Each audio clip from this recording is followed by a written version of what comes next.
ওসমান হাদির আক্রমণকারীদের একজন ফয়সাল করিম মাসুদ ওরফে দাউদ খান ২০২৪ সালের ৮ নভেম্বর ঢাকার আদাবরে একটি স্কুলে ঢুকে হাতিয়ারের মুখে ১৭ লাখ টাকা লুটের ঘটনায় গ্রেফতার হয়েছিল।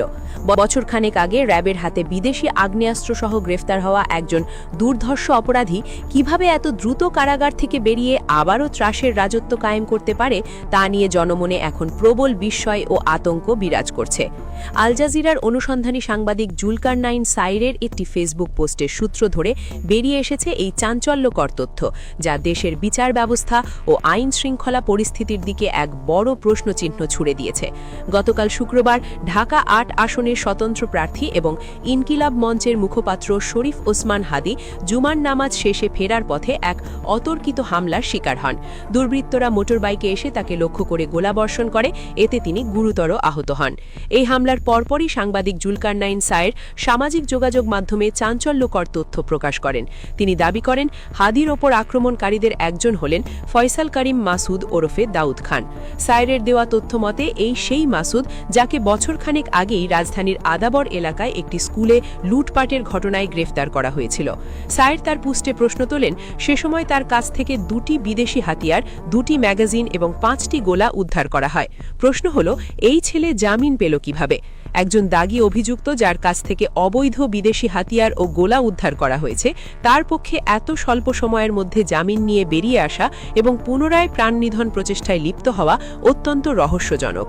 ঘটনার গভীরে গেলে দেখা যায় ২০২৪ সালের ২৮ অক্টোবর রাজধানীর আদাবরের বাইতুল আমান হাউজিং সোসাইটি এলাকায় ব্রিটিশ কলাম্বিয়া স্কুলের ৪র্থ তলায় এক ভয়াবহ লুটপাটের ঘটনা ঘটে। সেদিন হাতিয়ারের মুখে আটক করে ১৭ লাখ টাকা ছিনিয়ে নেওয়া হয়। এই ঘটনার তদন্তে নেমে র্যাব গোয়েন্দা নজরদারি বৃদ্ধি করে এবং তথ্য প্রযুক্তির সাহায্যে মাসুদের অবস্থান শনাক্ত করে। এরপর ৮ নভেম্বর তাকে গ্রেফতার করা হয়। সে সময় প্রকাশিত প্রথম আলোর প্রতিবেদন অনুযায়ী মাসুদের কাছ থেকে ২টি বিদেশি হাতিয়ার, ২টি ম্যাগাজিন, ৫টি গোলা, ৩টি মুঠোফোন ও নগদ ৫,০০০ টাকা উদ্ধার করা হয়েছিল। র্যাবের সংবাদ বিজ্ঞপ্তিতে জানানো হয়েছিল, লুটপাটের ঘটনার মূল হোতা এবং মামলার প্রধান অভিযুক্ত এই মাসুদ। আইন শৃঙ্খলা রক্ষাকারী বাহিনীর এত তৎপরতার পর গ্রেফতার হওয়া একজন হাতিয়ারধারী অপরাধী কিভাবে ১ বছরের মাথায় জেলের বাইরে এসে আবারও গোলাবর্ষণের মতো ঘটনায় যুক্ত হতে পারে তা সাধারণ মানুষের বোধগম্য নয়।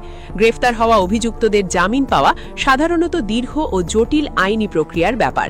সেখানে হাতে নাতে বিদেশি হাতিয়ার ও গোলাসহ ধরা পড়ার পরও মাসুদের মুক্ত বাতাসে বিচরণ এবং রাজনৈতিক ব্যক্তিত্বের ওপর হামলার নেতৃত্ব দেবার অভিযোগটি প্রশাসনিক স্বচ্ছতাকে কাঠগড়ায় দাঁড় করিয়েছে। শুক্রবার দুপুর 2:45 শরীফ ওসমান হাদিকে গোলাবিদ্ধ অবস্থায় প্রথমে ঢাকা মেডিকেল কলেজ হাসপাতালে জরুরি বিভাগে নেওয়া হয়। তার শারীরিক অবস্থা ছিল সংকটাপন্ন। সেখানে প্রাথমিক অস্ত্রোপচারের পর তাকে নিবিড় পর্যবেক্ষণে রাখা হয়। পরবর্তীতে তার শারীরিক অবস্থার অবনতি না হলেও উন্নত চিকিৎসার প্রয়োজনে রাত ৮টার দিকে তাকে রাজধানীর এভার কেয়ার হাসপাতালে স্থানান্তরিত করা হয়।